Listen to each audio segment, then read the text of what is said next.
आगे बोलना एक लड़की थी। ये भी तेरे पीछे बोलेंगे। नीमा एक लड़की थी। नीमा एक लड़की थी। उसके पास एक गिलहरी थी। उसके पास एक गिलहरी थी।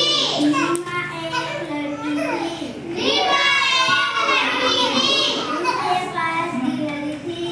उसके पास एक गिलहरी थी। गिलहरी उसके साथ रहती थी। गिलहरी उसके साथ रहती थी।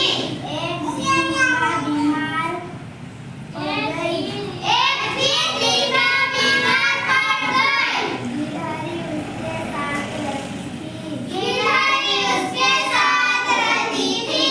एक दिन नीमा बीमार पड़ गई। एक दिन नीमा बीमार पड़ गई। गिलहरी नीमा के लिए परेशान थी। गिलहरी नीमा के लिए परेशान थी। वह डॉक्टर की दुकान पर पहुंची। वह डॉक्टर की दुकान पर पहुंची। वहाँ वह डॉक्टर के कपड़े खींचने लगी। वहाँ डॉक्टर के कपड़े खींचने लगी। डॉक्टर को कुछ समझ नहीं आई। डॉक्टर को कुछ समझ नहीं आया।